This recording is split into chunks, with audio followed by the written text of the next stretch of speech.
근데 이게 갑작스럽게 확 발생을 하는 질환이기 때문에 사실 어떤 전조 증상을 찾기는 굉장히 좀 어렵긴 합니다. 공황장애를 예방하는 방법은 그냥 기본으로 돌아가는 게 제일 좋습니다. 기본. 오늘 책은 공황인 것 같아서 불안합니다 편입니다.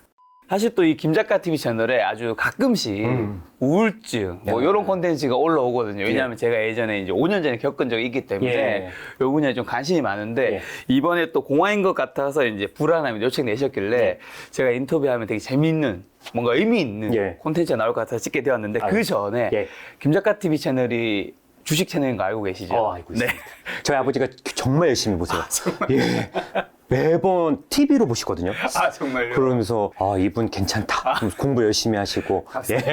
그래서 주식과 관련된 질문부터 하나 좀 드려볼 것 같은데 요즘에 주식이나 부동산 등 돈 때문에 심리적으로 불안해하는 뭐 경제적 자유 뭐 이런 콘텐츠 키워드들이 되게 많이 늘어났잖아요.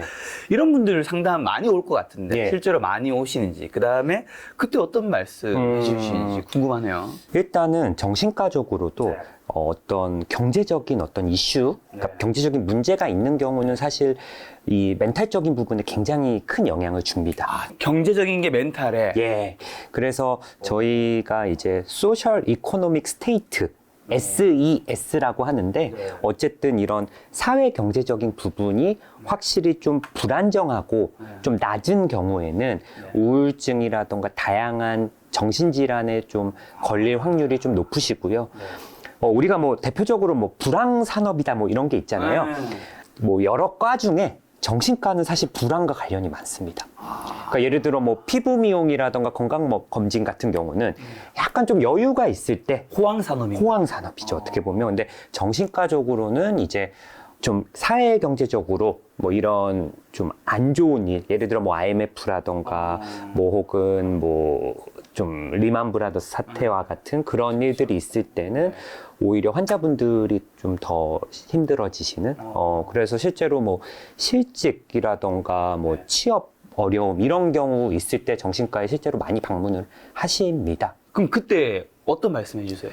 그러니까 뭐 사실 이제 많은 분들이 정신과에 대해서 오해하시는 부분 중에 하나가 뭔가 의사가 따뜻한 얘기를 해주고 막 이렇게 힘내세요 뭐 이렇게 생각을 하시는데 저희는 뭔가 말을 드리기보다는 좀 듣는 경우가 사실 많고요. 어쨌든 환자분이 이제 실제로 뭐 경제적인 어려움이 있으면 좀 우울해지고 막 부정적으로 생각이 빠지는 경우가 있는데 우울증에 빠지면 실제로 자기 상황보다 더 안 좋게 보시는 경우가 많거든요. 그러니까 뭐 완전히 비극적으로 나 너무 지금 다 망했다 이렇게 생각을 하시는 경우가 있는데 그런 거를 조금 객관적으로 볼 수 있게끔 저희가 좀 도와드리는 역할을 합니다. 그래서 뭐 예를 들어 퇴사를 했는데 난 이제 끝이야. 인생의 끝이야. 뭐 빚이 5천만 원 정도 있는데 난 지금 망했어. 이러는데 뭐 객관적으로 이렇게 쭉 보면은 뭐 인생이 끝난 건 아니거든요. 그러니까 그런 걸 저희는 사고의 재앙화라고 해요. 너무 파국적으로 생각을 하시는. 그런 경우를 객관적으로 좀 생각을 하실 수 있게 좀 도와드리는 역할을 하고요.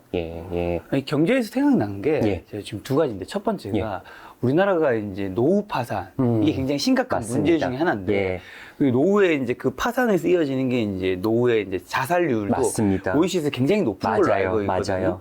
근데 그 이유가 첫 번째가 경제적 빈곤이 그러니까 말씀하신 게 경제적인 그런 것들이 힘든 게 멘탈이 이어지고 멘탈이 무너지면서 자살을 이어지는 게 하나 생각났고 두 번째가 원래 좀 그 우리 역사적으로 봐도 예술가 분들이 굉장히 뛰어나고 하셨지만 사실 생활이라는 게 굉장히 불안정할 수밖에 없잖아요. 저도 원래 직업이 작가였기 때문에 좀 불안정할 수밖에 없는데 그런 분들이 안정적인 직장인이나 이런 분들에 비하면 제가 알기로는 우울증이나 자살 비율이 훨씬 높은 걸로 알고 있는데 이게 다 좀 연결된 걸까요? 그러니까 사실 이제 노년층의 자살이 아직까지는 우리가 좀 많이 주목을 안 하고 있는 부분인 것 같아요. 그래서 또 워낙 뭐 그 나이 때 되면 뭐 살 만큼 사셨지 뭐 이런 시선도 있는 것 같고 아무래도 좀 젊은 층 자살에만 좀 더 초점을 맞춰져. 근데 말씀하신 대로 진짜 우리나라가 이런 노후 관련해서 아직까지는 뭐 연금이라던가 사회적인 시스템 자체가 좀 미비한 부분도 있고 또 그 경제적인 것 떠나서 이제 좀 고립감도 느끼시기가 쉽거든요. 뭐 배우자가 죽는다거나 뭐 혼자 사시는 경우 독거노인 분들도 많기 때문에 이런 부분이 저는 좀 걱정이 되고 전 앞으로 더 걱정이 될 것 같아요. 왜냐하면 그동안 그동안은 그래도 지금 노년층들은 그래도 결혼도 하고 자식도 있고 하지만 점점 1인 가구가 늘고 비혼이라는 게 이제 점점 세대가 좀 많이 증가하다 보니까 어떤 이런 정신과에서 우리가 이 정신건강에 악영향을 주는 게 이제 그런 고립감이거든요. 사회적인 고립감. 그래서 영국 같은 경우는 이런 독거를 아예 해결하는 장관도 생기고 그러셨다는데 저는 이런 부분이 앞으로 더 좀 꼭 결혼이 아니더라도 이런 고립감을 깰 수 있는 다양한 사회 제도라던가 어떤 그런 것들이 좀 생겨야 되지 않을까 생각이 좀 들기는 해요. 직업적인 거는요? 직업적인 거는 예술가 뭐 아까 말씀. 그러니까 저는 그 생각이 드는 게 요즘 뭐 파이어족이다. 그리고 디지털 유목민이어서 언제 어디서나 일을 할 수 있고 프리랜서 분들도 많아지곤 있는데 직장 생활을 한다는 게 이제 뭐 월요일부터 금요일까지 뭐 몇 시에 일어나서 몇 시에 출근하고 이런 좀 싫은 그런 좀 힘듦, 예, 고통이 있겠지만 그런 루틴이 사실은 정신 건강을 또 유지하는 데도 도움이 되거든요. 내가 우울해도 어쨌든 회사 나가야 되고 뭐 그러면 내일 회사 가려면 오늘 몇 시에 자야 되고 또 몇 시에 일어나야 되고 굉장히 우울하지만 또 직장에 가서 밥을 먹게 되고 나가게 되고 또 일할 때는 적어도 다른 생각들을 좀 덜 할 수 있게 되고 그러니까 이런 부분들이 확실히 프리랜서 분들보다는 정신적으로 조금 더 힘들 때 완전히 이제 안으로만 파고드는 거를 조금 막을 수 있는 어떤 외부 장치가 좀 될 수 있지 않을까 생각이 좀 들긴 들어요. 그렇기 때문에 뭔가 프리랜서인 분들은 혹시나 그런 일이 있을 때 조금 더 조심하면. 그렇습니다. 예, 어떻게 보면은. 자, 오늘의 주제로 돌아와서 공황인 것 같아서 불안함이 요철해가지고 이야기할 텐데 공황장애. 예. 정확히 어떤 병일까? 저도 이제 주변에서 그런 얘기 좀 종종 들었거든요. 뭐 형, 오빠, 내가 갑자기 지하철 버스 탔는데 도저히 못 견딜 것 같아서 뭐 이제 중간에 내릴 수밖에 없어서 내려서 뭐 울기도 하고 뭐 토하기도 했고 이것도 약간 관련된 것 같긴 하던데. 맞아요. 예. 이제 공황장애라는 거 어떤 질환이냐면 갑작스럽게 급박하게 갑작스럽게 어떤 심한 두려움이라던가 공포감을 느끼면서 불안감을 느끼면서 다양한 신체 증상이 발생하는데요. 이제 뭐 제일 흔한 건 막 심장이 빨리 뛴다. 근데 어떻게 표현하냐면 막 심장이 터질 것 같이 빨리 뛴다. 그리고 뭐 숨쉬기가 힘들다. 그리고 뭐 가슴이 아프다. 뭐 식은땀이 난다. 뭐 토할 것 같은 느낌. 어질어질하다. 뭐 이런 증상들이 이제 수분 내에 발생을 합니다. 그러니까 이 신체 증상을 어떻게 생각하시냐면 되면 이제 김 작가님이 한 30분 정도 러닝머신을 엄청 빨리 뛰셨으면 그때 발생하는 신체 증상들이 공황장애에서 발생을 한다고 생각하시면 돼요. 비슷한 거 겪어봤습니다. 비슷하게. 예. 그런데 그게 운동하고 나타난 게 아니라 그냥 TV 보려고 앉아 있거나 그냥 갑작스럽게. 그러니까 너무 무서워. 무섭죠. 진짜 너무 무섭더라고요. 저 예전에 우울증 걸렸을 때는 아침 6시에 깼어요. 예. 꿈을 꾼 것도 아니야. 근데 심장이 너무 빨리 뛰면서 눈을 깨는데 너무 무서운 거예요. 무섭죠. 난 아무것도 안 했는데. 예. 그래서 그때 어떤 생각들을 하시냐면 나 이러다가 뭐 심장이 터져버리는 거 아니야? 그래 나 이러다 미치는 거 아니야? 그리고 내가 여기 지하철인데 이렇게 쓰러져 버리면 사람들이 나를 다 흉보고 그리고 내가 좀 이상한 행동을 하지 않을까? 직장에서 막 이런 생각. 그게 더 불안감을 증폭시킬 거고. 그쵸. 이런 게 이제 갑작스럽게 발생하는 걸 이건 발작이라고 하고요. 공황 발작이 있다고 무조건 공황 장애는 아닙니다. 네네. 공황 발작이 반복적으로 일어나고요. 여기까지는 이제 많은 분들이 공황장애라고 생각하는데 이 공황장애 진짜 무서운 건 공황 발작만이 아니라 공황 발작이 없을 때도 예기 불안이랑 회피가 발생을 해요. 또 올까봐 불안하는 거예요. 그치. 또 올까봐 불안하니까 막 뭐 예를 들어 회사에서 발생을 했다 혹은 지하철에서 발생했다 그러면 또 그때 가면 불안할까봐 지하철을 못 탄다거나 맞아. 밖을 못 나간다거나 그러니까 이런 회피 증상이 생기니까 그게 더 문제예요. 트라우마처럼. 예. 그래서 막 TV에 연예인들이나 공황장애 때문에 2년을 밖에 못 나갔다. 뭐 1년을 사람 못 만났다. 그게 올까봐 집에만 있고 요런 느낌입니다. 그래서 집에만 있으면 공황 발작은 없을 수도 있지만 아예 생활이 안 되니까. 그러니까 그런 반복적인 공황 발작과 공황 발작이 없을 때 불안감과 뭔가 회피 이런 증상들을 통틀어서 공황 장애라고. 그럼 증상을 들어봤으면 그냥 걸리는 건 아닐 거잖아요. 그 공황장애 왜 걸리는 거죠? 요인들이? 일단은 이제 뭐 유전적인 부분.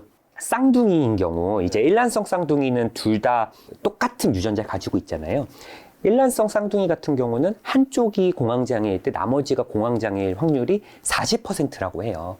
굉장히 높은 건데 그렇다고 100% 유전 문제는 아니다. 왜냐하면 쌍둥이 이게 100% 유전 문제라면 쌍둥이 한 명이 공황장애일 때 나머지도 100% 공황장애여야 되는데 그거는 아니니까 40% 유전적인 부분이 분명히 있고 그리고 어떤 스트레스 환경적인 거 말한 거. 예, 환경적인. 그러니까 주로 이 공황장애 환자분들 이렇게 상담을 하다 보면 이 공황장애 발생할 때 어떤 큰 스트레스가 있습니다. 뭐 회사에서 어떤 문제가 있다거나 대인관계 스트레스가 있다거나 뭐 이런 부분들이 이제 좀 스트레스로 좀 작용하는 경우가 있고 이런 상실을 겪었을 때 최근에 어떤 상실감을 좀 겪었을 때 공황장애가 어쨌든 되게 내가 안전하지 못하고 위험하다고 느껴서 발생하는 거기 때문에 어떤 그런 내가 지금 현재 안전하지 않다라는 그런 느낌, 불안함 그런 걸 갖고 있을 때 좀 발생을 하시기도 하고요.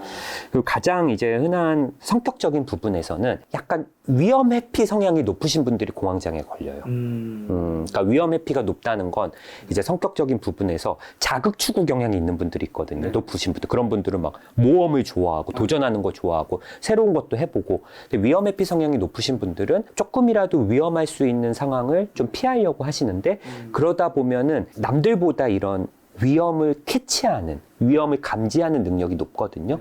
공황장애는 일종의, 지금 너 위험해. 피해야 돼.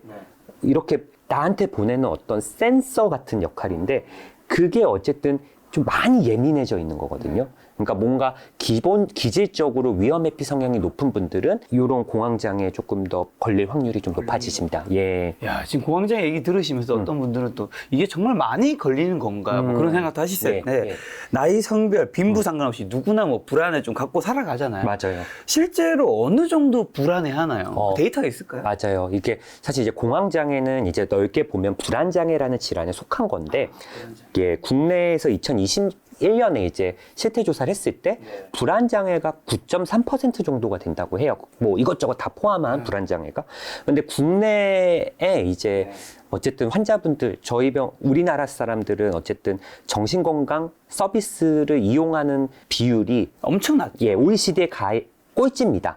그렇기 때문에 실제로 9.3%지만 그 이상일 가능성이 있다. 제가 봤을 때는 거의 20-30% 이상은 되지 않을까. 100명 중에 20-30명. 그 문턱을 넘어서는 걸 굉장히 무서워도 하고 맞습니다. 그 문턱을 넘어선 거를 누가 알면 어떡해? 그 다음에 또 가장 이건 어떻게 보면 저도 너무 이해 가는 거는 혹시 회사에 이게 알려지지 않을까? 맞아요. 뭔가 통보가 되는 게 아닌가? 맞아요. 뭐 취업상에 뭔가 불이익이 있지 않을까? 사실 우리나라에서 어쨌든 누군가의 뭔가 뭐 약점이라고 해야 될까요? 뭔가 있으면 그게 또 안 좋게 그렇습니다. 이렇게 막 되는 경우들이 예. 많으니까. 그래서 사실 정신과가 조금 다른 게 이제 우리가 감기라던가 뭐 장염, 뭐 근육통은 바로 동네 병원을 가는데 정신과는 누가 알아볼까봐 조금 멀리 가시는 경우가 있어요. 예, 예. 저도 그런 적이 있는데 참 이게 쉽지는 않은 것 맞습니다. 같아요. 예. 근데 저도 이제 그래서 제가 옛날에 우울증 5년 전에 겪고 막 그걸 이제 책으로도 쓰고 네. 주변 사람한테 막 예. 얘기했단 말이에요. 어느 모임 가서도 막 얘기하잖아요. 네. 그럼 꼭 끝나고 저한테 따로 얘기를 해요. 뭐라고? 야, 나도 사실 요즘 우울증인데. 왜냐면 딴 데서 얘기를 못 하는 거야. 못하니까. 제가 먼저 고해성사를 했잖아요. 맞아요. 그분들이 저한테는 고해성사였어요. 맞아요. 얘는 날 이상하게 보지 않겠지. 맞아요. 그 제 환자분이 우울증을 치료받다가 엄청 좋아지셨어요. 이제 치료 종결 때쯤 되니까 이제 조금 친구들한테 말해도 되겠다. 그래서 친구 4명인 자리에 가서 사실 나 이렇게 힘들어가지고 치료를 받았었다. 근데 많이 좋아져서 얘기를 한다 그랬더니 그 4명 중에 3명이 사실 나도 치료받았었다고. 그러니까 친한 고등학교 친구들끼리도 서로를 얘기를 안 해요. 근데 한 명이 용기를 내서 얘기하니까 나도 치료를 받았다 그러면서 저는 좀 씁쓸한 그런 느낌들이 좀 받았던 것 같아요. 예. 공황장애 좀 증상으로 좀 가서 예. 많은 사람들 앞에서 얘기하거나 회의 진행할 때도 예. 너무 불안하고 심장 두근거리는 경우도 있잖아요. 맞습니다. 이런 것도 공황장애라고 봐야 될까? 사실은 누군가 앞에서 발표하면 누구나 뭐 이런 것도 살짝 그쵸. 있으니까. 예.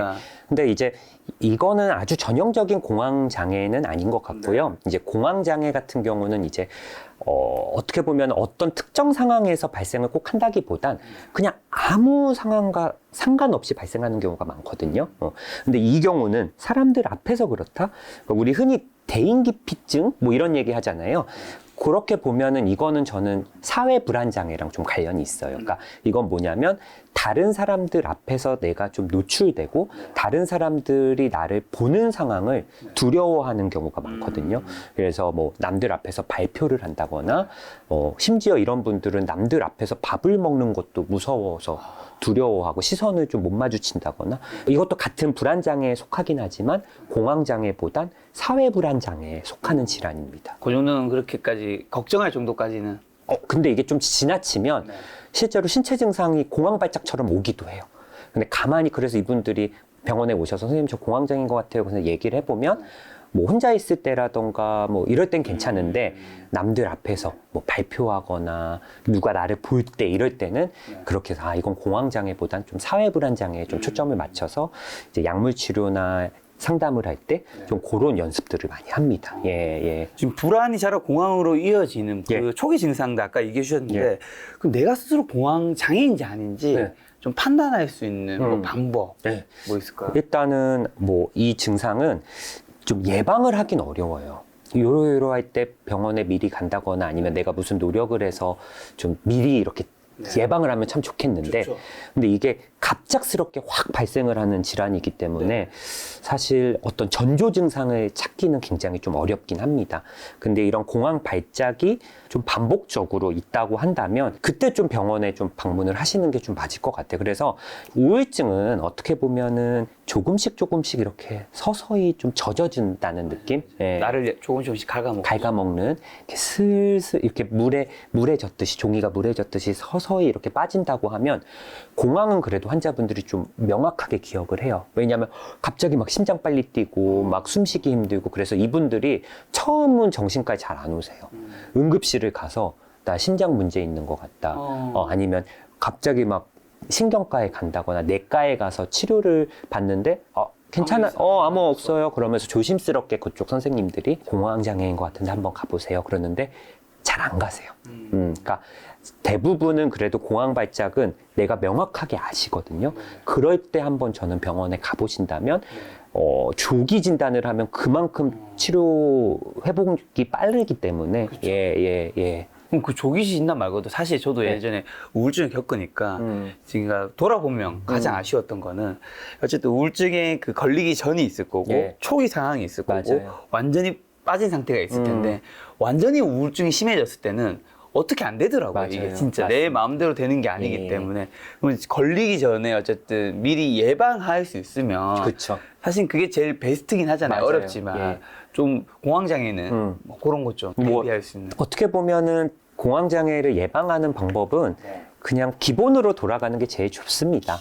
기본. 공황장애로 오시는 환자분들 보면 엄청난 스트레스가 많으신 상황, 그리고 뭐 직장인 같은 경우는 막 번아웃 돼서 수면도 깨져 계시고, 뭐 거기에 이제 너무 스트레스 받으니까 술도 드시고, 그래서 공황장애 환자분들 한 67%가 수면 리듬이 깨진 불면증을 가지고 있다.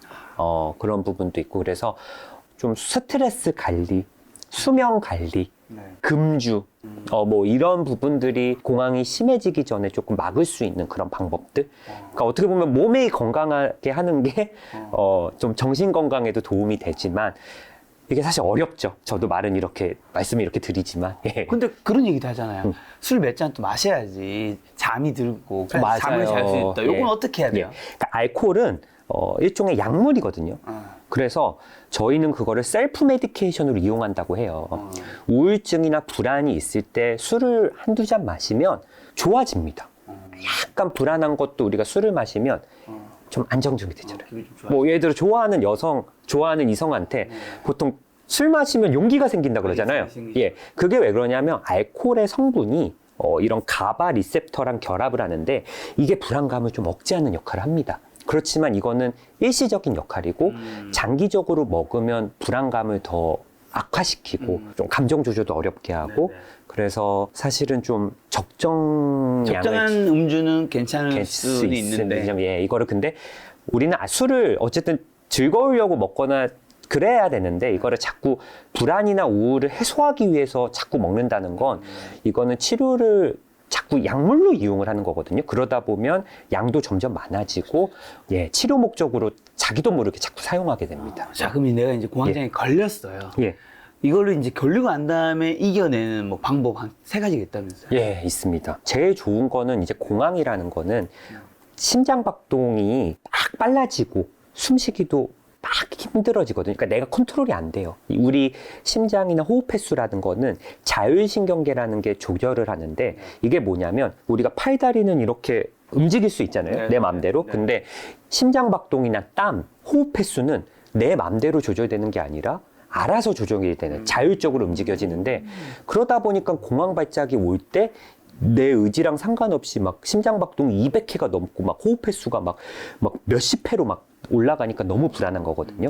그나마 여기서 조절이 가능한 건 호흡 횟수입니다. 그래서 공황이 올 때 복식 호흡으로 오히려 호흡 횟수를 빨리빨리 하기보단 천천히 떨어뜨리면 약간 공황장애 증상이 조절이 돼요. 그러니까 실제로 이 공황 발작이라는 건 우리 몸이 불안하고 위험하다고 느껴서 에너지를 많이 만드는 거예요. 위험에 대처하기 위해 도망치든 싸우든 그렇기 때문에 호흡 횟수를 일부러 복식 호흡을 하면서 천천히 조절하다 보면 이렇게 빨라진 심장박동도 조금 조절이 되고 막 긴장되고 이랬던 것도 조금 안정이 될 수 있어서 좀 평상시에 복식 호흡을 하는 연습을 좀 하시면서 공황 발작이 발생할 때 그걸 최대한 조금 이렇게 해보신다면 횟수가 좀 줄어들 수 있고요.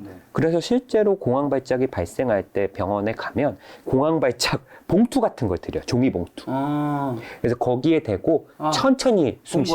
예, 천천히 숨 쉬라고. 그래서 그렇게도 좀 말씀을 좀 드리고 그리고 뭐 이런 근육이완법이라고 해서 이건 사실 좀 어렵긴 한데 평상시에 이제 우리가 이제 너무 긴장된 상황에서 근육을 좀 이완하는 방법들을 조금 저희가 배우는 건데 유튜브 가면은 뭐 점진적 근육 이완법 치면 많이 나오거든요. 이렇게 편안한 자세에서 앉아서 내 근육을 좀 이완시키는 건데 예를 들어 제가 김 작가님한테 그냥 힘 빼세요, 힘 빼보세요 그럼 어렵거든요. 근데 힘을 줬다가 빼보라 그러면 예, 할 수가 있어요. 그쵸. 그래서 점진적 근육 이완법은 예를 들어 이렇게 손목, 팔부터 힘을 꽉 줬다가 이렇게 좀 풀리는 걸 좀 느끼고 이러면서 조금 근데 이것도 사실은 뭐 한두 번으로 되는 건 아니고 좀 연습이 좀 필요하고 이제 그 다음으로 뭐 요즘은 진짜 젊은 친구들이 많이 하는데 명상.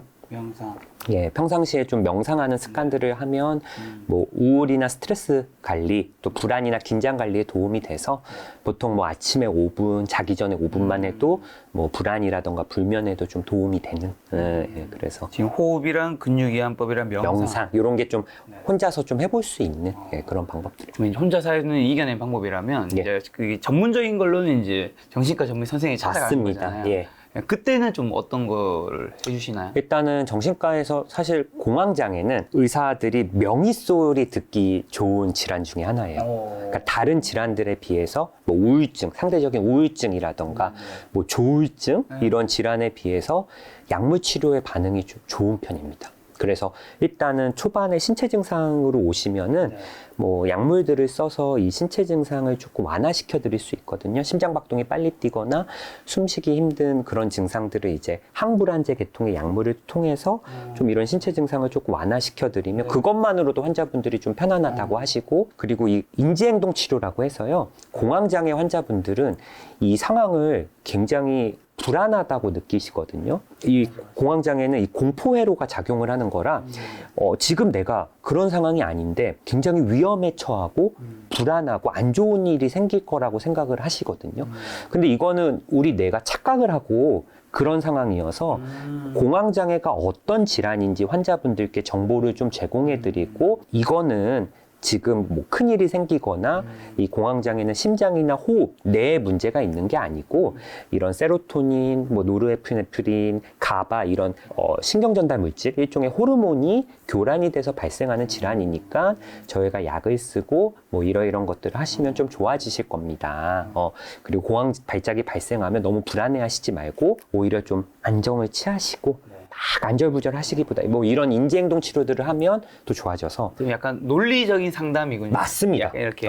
그래서 젊은 분들이 오히려 공황장애 딱 오면 오히려 이해도가 높고 치료도 빨리 되시는 편이에요. 그거 딱 알아들으면 뭐 그냥 이거는 당신은 어떤 마음이 아파서 생기고 뭐 이런 따뜻한 게 아니라 오히려 이렇게 딱딱딱 정확한 떨어지니까. 객관적인 정보들을 또 제공하고 약물의 신체 증상이 좀 절반 정도만 좋아져도 좀 살만해요. 몇 달 만에 잠을 잘 잤어요. 뭐 이런 부분들이라 예, 명의 소리 듣기가 좋습니다. 근데 약물치료 얘기해 주셔서 예. 저도 이제 우울증 약을 한두 대 정도 먹어본 적이 예, 있었는데 예. 다른과 약은 사실은 네. 우리가 먹는데 부담이 없는데 맞아요. 정신과 약은 이거 기록 남는 거 아니야? 그다음에 가장 큰 거는 이거 먹었을 때 내가 좀 뭔가 문제가 생길 수 있지 그렇죠. 않나? 이제 예. 약물에 이제 중독된다거나 맞습니다. 그런 걱정 많이 하는데. 맞습니다. 그러니까 사실 공황장애를 메인으로 치료하는 약물은 보통 항우울증 약이 공황장애 또 치료에 효과가 있다고 FDA에 다 승인이 받은 약이거든요. 그래서 이 약은 일단 중독성은 0입니다. 항우울증, 이 메인 약으로 쓰는 SSRI나 SNRI 이런 약들은 중독성이 0이다. 그래서 이 메인 세라피에 대해서는 중독성을 전혀 신경 쓰실 필요는 없고요. 대신 뭐 수면을 좀 도와드리는 약이라던가 불안감을 억제하는 약은 의존이나 중독성이 당연히 생길 수 있습니다. 그렇지만 지금 불안이라던가 수면을 치료 목적으로 쓰는 경우는 중독까지 가는 경우는 굉장히 드물고요. 여기서도 처방할 때 그 양을 조절할 거죠. 맞습니다. 그리고 중독은 오히려 환자분보다 저희가 더 걱정을 많이 해요. 왜냐하면 알코올 중독, 도박 중독 뭐 이런 걸 다 다루는 의사들이 정신과 의사거든요. 그러다 보니까 그 중독에 대해서는 그 어떤 사람들보다 걱정을 많이 하고 처방대로만 드시면은 그럴 일은 거의 없다고 보셔도 되고, 예. 그리고 이미 이 약들은 나온 지가 몇십 년이 된 약이에요. 검증을 어느 정도 받고. 예. 그러니까 우리가 뭐 코로나 백신 이거보다 안정성이 지금 뭐 이미 엄청나게 많이 보장이 된 약이고, 소아청소년, 정말 우리가 어떤 약을 쓸 때 소아청소년도 쓰게끔 한다는 거는 엄청 안전한 약이라는 거거든요. 근데 이런 약들이 대부분 뭐 미국 FDA, 한국 식약처, 유럽 FDA에 다 소아청소년에도 좀 처방이 가능한 약들을 또 성인한테 쓰고 그러기 때문에 그런 걱정을 정말 안 하셔도 됩니다. 예.